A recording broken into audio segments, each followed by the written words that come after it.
தம்பிக்கு தம்பிக்கு எந்த ஊர். ஸோ படம் பார்த்தாச்சு.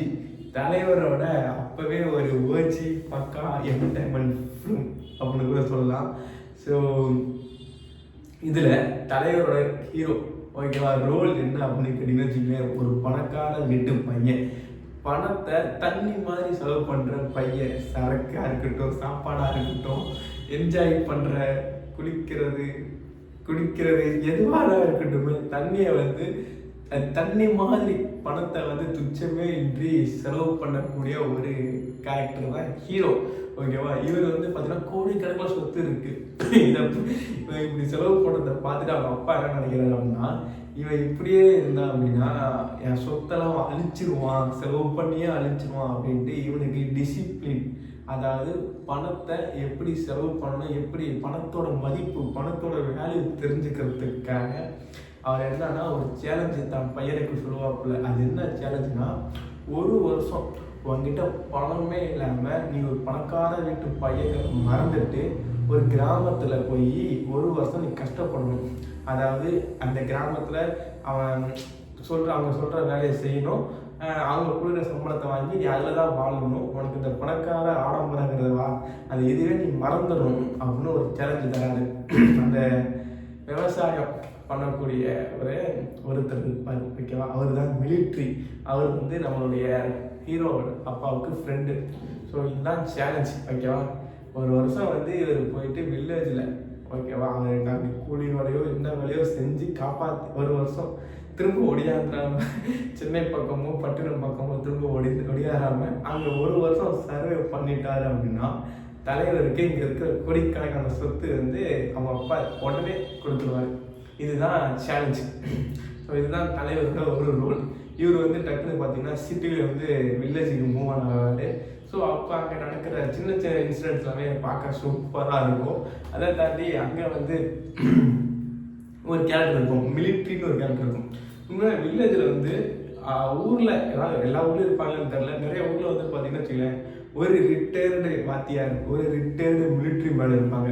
ஸோ ஊரில் ஒரு பஞ்சாயத்து வைக்கணும், ஊரில் ஒரு நீதி வேணும் அப்படின்னு வச்சுக்கலேன், இந்த ஊர் மக்கள் எல்லாமே சேர்ந்து போய் நிற்கிற இடம் பார்த்தீங்கன்னா அந்த மிலிட்ரி மேன் வீட்டில் தான் இருக்கும். ஏன்னா மிலிட்ரி மேன் நம்ம நாட்டுக்காக உழைச்ச ஒரு நீதி, நியாயம், ஒழுக்கம், பண்பு, பண்பாடுலாம் எல்லாம் தெரிஞ்சிருக்கும் அப்படின்ட்டு இருப்பாங்க. அவங்களுமே அந்த கேரக்டர் பர்சனலாக கனெக்ட் ஆச்சு. ஏன்னா இதெல்லாம் ஸோ ஒரு வில்லேஜில் இப்படி ஒன்று இருக்கும், ஒரு சாஸ்திரம் சம்பிரதாயம் அப்படி எழுதப்படாத நீதிங்கிற மாதிரி அப்படி ஒரு கேரக்டர் இருக்காது. ஸோ மிலிட்ரிங்கிற ஒரு கேரக்டர் அவங்க வீட்டில் தான் ஒரு தலைவன் போய் கூலி வேலை செய்யணும்.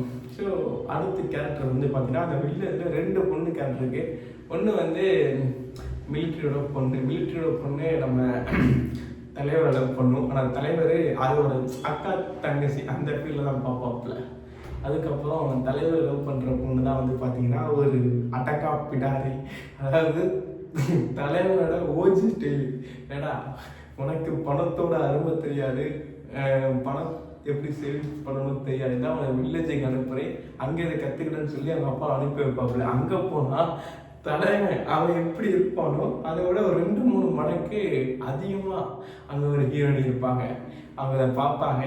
ஃபஸ்ட்டு ஸ்டார்டிங்கில் மோதல் ஆரம்பிக்கும், அப்புறம் காதல் ஆகும், அப்புறம் கல்யாணம் ஆகும். ஒரு பக்கா ஃபன் என்டர்டைன்மெண்ட் ஃபிலிம். இப்போ பார்த்தா கூட கிட்டத்தட்ட 20 years ஆகுது. இப்போ அந்த படத்தை பார்த்தா கூட என்னமோ ஒரு நேற்று இந்த எப்படி சொல்கிறது, இப்போ ரிலீஸ் ஆன படத்தை கூட ஒரு 3 hours உட்காந்து பார்க்க முடியல. ஆனால் இந்த படத்தை 2 மணி உட்காந்து சலிக்காமல் பார்க்குறோம். பட் அந்தளவுக்கு ஒரு மாதிரி தலைவரோட பர்ஃபார்மன்ஸ், தலைவரா சூப்பர் ஸ்டாரா உண்மையுமே சொல்லலாம். சூப்பர் ஸ்டார் அப்படிங்கிற பட்டம் கொடுக்கறதுக்கான காரணம் மேபி இருக்கலாம்.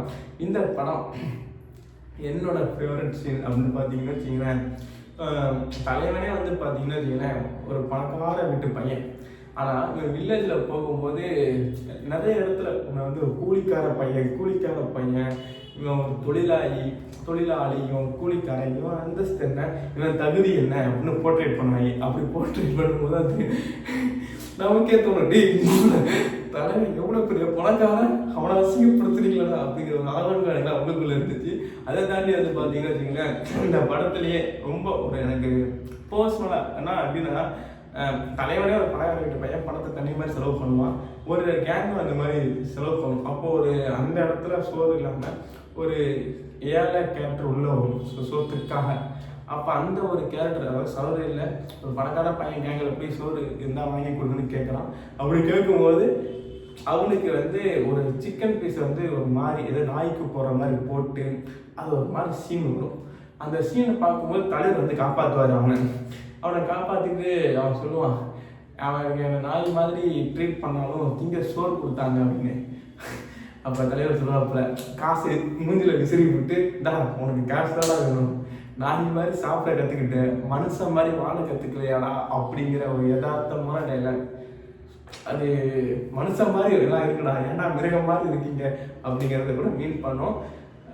பணத்தை வச்சு அவனுக்கு டிஃபெண்ட் பண்ணுற அந்த விதமாக தான் இருக்கும். அதுக்கு அடுத்து செகண்ட் டைலாக், தலைவன் கிராமத்தில் போய் ஒரு வாரம் சம்பளம் வாங்குவான், 25 ரூபா அந்த சம்பளம், ஓகேவா? அந்த 25 ரூபா நோட்டை எண்ணி முதலாளி வந்து தலைவர்கிட்ட கொடுப்பாப்புல. கொடுக்கும்போது தலைவர் அப்படியே பாப்பாப்புல, மேலே கீழே, எனக்கு சம்பளம் வேணாம் யாரு, இல்லை நீங்க ஒரு கூலிக்காரன் வேலைக்காரன், இது உனக்கான சம்பளம் அப்படின்னு. ஏன்பா நீ இவ்வளோ பெரிய காசை பார்த்ததே இல்லையா, 25 ரூபா நீ பார்த்ததே இல்லையா அப்படின்னு. இப்போ ஒரு செகண்ட் இதெல்லாம் அப்படியே கண்ணு கலங்கிட்டு பாப்பாப்புல, நான் இவ்வளோ பெரிய காசை பார்த்தது இல்லையா, 25 ரூபா, இந்த பணத்தை நான் பார்த்ததே இல்லையா. தலைவன் அப்படியே 500,000 விளையாண்டுக்கிட்டு இருப்பான். அங்கே வந்து ஒரு 25 ரூபாய்க்கு நம்ம ஒரு வேலை பார்க்கும்போது அவங்க தலைவனுக்கு ஒரு ஃபீல் வரும். ஸோ அந்த சீன் தான் இந்த படத்துலேயே ஓகே, பணத்தோட வேல்யூ தெரிஞ்ச ஒரு சீன் ஒருத்தமாக இருக்கும். பணத்தோட வேல்யூ தெரிஞ்சுக்கிறதுக்குன்னு நீங்கள் என்ன சீன் வேணும் வைக்கலாம், செலவு பண்ணலாம், கம்மியாக செலவு பண்ணலாம். பட் இந்த சீன் உண்மையிலும் சூப்பராக இருந்துச்சு. 3வது சேலஞ்ச், ஹீரோயினி வந்து ஒரு மாதிரி திமுரு பிடிச்சவன். அந்த ஹீரோயினி எப்படின்னா, அந்த ஊரில் அவள் ஒரு பெரிய பணக்காரி. ஸோ அந்த ஊரில் யாராவது இவளை எதிர்த்து பேசினாலோ, இவளுக்கு அடங்காமல் இருந்தாலோ, அவங்கள்ட்ட காசை கொடுத்து அவங்கள அடிமைத்தனப்படுத்தி தன் வீட்டில் ஒரு வேலையெல்லாம் சேர்த்துப்பான். அந்த வேலையெல்லாம் சேர்றதுக்குமே பிரச்சனை இல்லை, அதிக காசு வாங்கிட்டு. ஆனால் அதுக்குன்னு சில ரூல்ஸ் இருக்குது. உடம்புல சட்டை போடக்கூடாது, மொட்டை அடிச்சுக்கணும். அதை தாண்டி வந்து அவன் மேம் வந்தால் தலை புரிஞ்சுக்கிட்டு பின்னாடி மேம் குடிநீங்க மேம்னு சொல்லிக்கிட்டு அவனுக்கு தலையாட்டிகிட்டு இருக்கணும். தலையனை எதிர்த்துருவான். எதிர்த்ததுக்கு அப்புறம் வந்து இதுக்கப்புறம் நீ எதிர்த்துட்டல என் வீட்டில் வந்து வேலை செய்கிற வேலைக்காரன்னு சொல்லிட்டு ஒரு தூது விட்டு அனுப்புவான். ஓகேவா? சார்லாம் ஜனகாதன் சார், உனக்கு மாதம் 500 ரூபா சம்பளம், 3 வேளை கறி சோறு 3 வேளை, மாதம் 500 ரூபா சம்பளம், நீ வேலையே தேவையில்லை, எங்கள் அம்மா கிட்ட வேலைக்கு சேர்ந்துக்கப்பா அப்படின்பாங்க. மாதம் 500 ரூபா, 3 வேளை கறி சோறு, எந்த வேலையும் இல்லை, சட்டையை கழட்டி போட்டுக்கணும், தலையை மொட்டை அடிச்சுக்கணும், அம்மா வரும்போது போகும்போது கொஞ்சம் கும்பிட போடணும், இதுதான்ப்பா உனக்கு வேலை, மாதம் 500 ரூபா. அது அந்த காலத்தில் 1986-87 காலகட்டத்தில் நான் சொல்கிறது. அப்புறம் இப்போ ஒரு லட்சத்தில் அப்படி வச்சுங்க. அப்போ தலைவன் ஒரு மாதிரி ஹீரோயினை பார்த்து சொல்லுவான், 500 ரூபா இல்லை, 500 ரூபா 2000 ரூபா தரேன், உங்கள் அம்மாவை என்கிட்ட வந்து வேலை செய்ய சொல்லு, 4 வேளை கறி சோறு, 4 வேளை 3 வேளை தான் தரேன், 4 வேளை கறி சோறு, 2000 ரூபா சம்பளம், உடம்பை ஒட்டு ட்ரெஸ் இல்லாமல் வந்து என்கிட்ட வேலை செய்ய சொல்லுங்க. அங்கே தான் ஒரு மாதிரி முதல் அடுத்த இதுக்கு ஸ்டார்ட் ஆகும். அப்போது முதலில் தொடங்குறது தானே காதல். அப்போ ஹீரோயின் ஒரு சேலஞ்சு பண்ணுவான், உனக்கு மட்டும் தில்லு இருந்தால் தைரியம் இருந்தால் என் வீட்டுக்குள்ளே வந்து என்னை தொட்டு பாருடான்னு. தலைவன் சேலஞ்ச் எடுத்துக்கிட்டு அடுத்த நாளே வீட்டுக்குள்ளே போய் பெட்ரூமுக்குள்ளே போய் வீட்டுக்கு தானே வர சொல்ல எல்லாத்தையும் முடிச்சிருவாரு.